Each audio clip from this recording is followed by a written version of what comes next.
House Leader of the Third Party. Yeah, thank you, Mr. Speaker. As local members here know, and anybody who lives around the Saanich Inlet, they know it to be a special place, Mr. Speaker. It's fed countless generations of my family.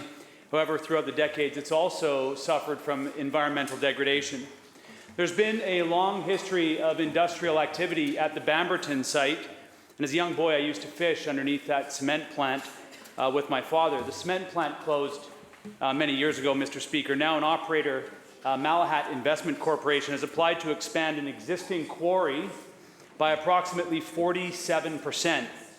Under the Environmental Assessment Act, the Reviewable Projects Regulation does not require an existing mine to undertake an environmental assessment, and I'm paraphrasing, if the request to expand is not at least 50% of the previously permitted area.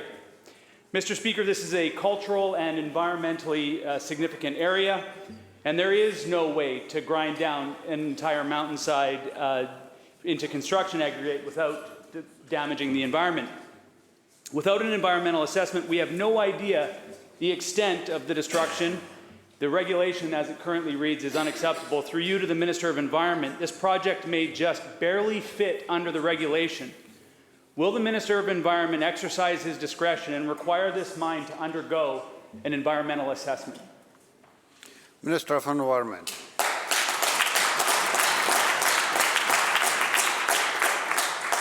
Thank you very much, Mr. Speaker. Thank you to the member for his question and for his concern. I'm aware of the situation. The member has correctly pointed out that the threshold in the reviewable project regulation is an expansion of area by 50%, and this project is 47%.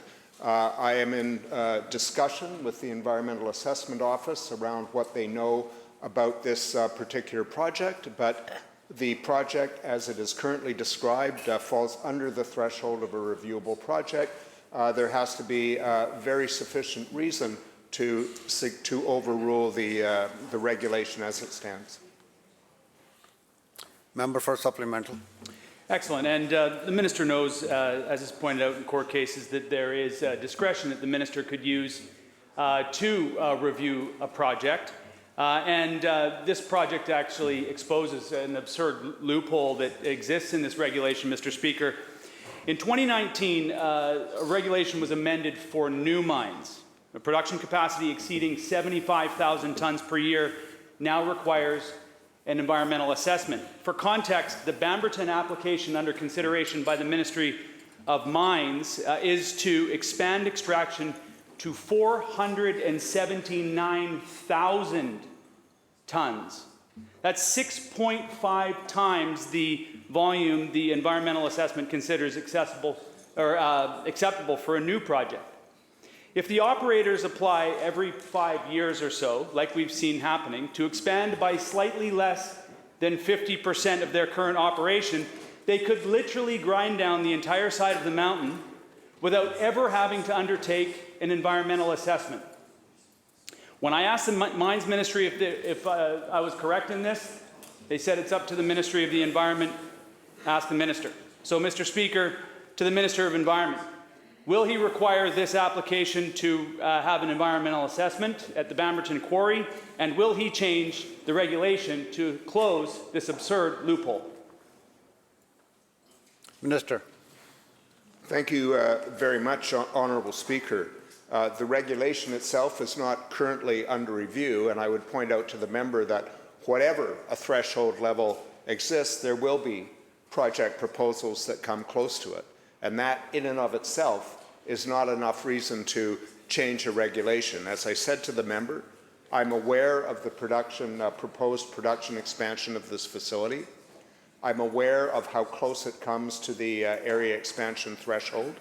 And the member should also be aware, the member is clearly aware that the Minister has discretion to order an assessment. I've already expressed that there has to be good and sufficient reason to do that, and I am reviewing the facts of this case. But the member should also be aware that it is the role of the Chief Environmental Assessment Officer as the statutory decision maker to also look at these projects, and that official is doing her job, and it is not my job to presume that she is not doing her job. I am being briefed by her to find out what her considerations are, and we will proceed down the path of reviewing projects that come so close to the threshold that they need a good look.